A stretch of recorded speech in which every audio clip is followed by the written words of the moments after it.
Гостиварци трет ден жедни. Забраната за користење на водата од градскиот водовод се уште е на сила. Водата, освен за пиење, не смее да се употребува ниту за подготовка на храна, ниту за одржување на хигиена. Првиот човек на Агенцијата за храна и ветеринарство Оливер Миланов најави строги контроли и казни за институциите и ugostителските објекти, кои нема да ја почитуваат забраната. Упати апел да користат техничка вода, иако ниту една населба од градот нема изградено систем за обезбедување на ваков тип на вода.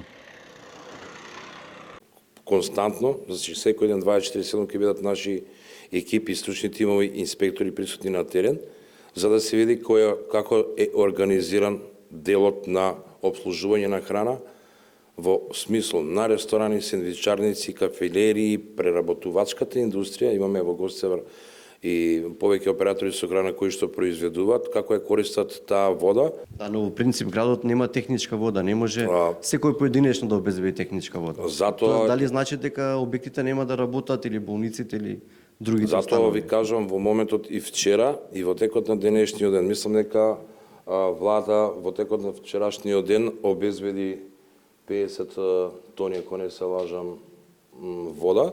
Меѓутоа, од оно што го знам од наши производители кои што произведуваат вода, веќе во текот на денешниот ден се дистрибуира вода за пиење до сите граѓани. И додека граѓаните под шара на пеколни температури се без вода, институциите со контрадикторни информации околу одговорноста за овој инцидент. Информациите на обвинителството говорат дека преку диви пумпи се пренесувала фекално загадена вода директно во централниот водовод од 25 јуни до 16 јули, но од Агенцијата за храна и ветеринарство денеска велат дека официјални лабораториски извештаи доставени до нив биле уредни се до 13 јули. Од Инспекторатот за животна средина пак велат дека приклучокот кој е загадил гостиварската вода не бил дел од издадената дозвола од Министерството за животна, а како институција немаат законска надлежност да ја контролираат безбедноста на водата за пиење. Тоа е надлежност на други институции утврдени со закон кои истиот ден беа на терен со Државниот инспекторат за животна средина. Колку до сега имало контроли во првата заштитна зона на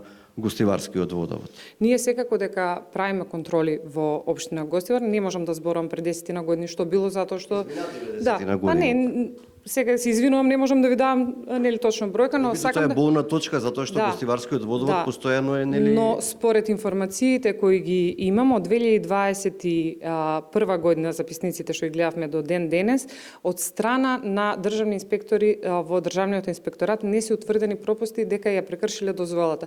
И министерот за животна средина Мухамед Хоџа се огради од било каква одговорност. Кажа дека се целосно посветени да возможат услови за подобра инфраструктура на водоводните системи, но чиста вода за пиење како што дополни треба да обезбедат други институции. Општините се првата линија на одговорност за безбедното функционирање на овие системи, како и за воспоставувањето и заштита на санитарните заштитени зони околу водните извори. Во текот на вчерашниот ден биле земени примериоци од јавна чешма во Гостивар, градинки, болница, ресторан, како и од чешми во црква и џамија. Мострите треба прецизно да го утврдат изворот на контаминација, како и степенот и обемот на загаденоста.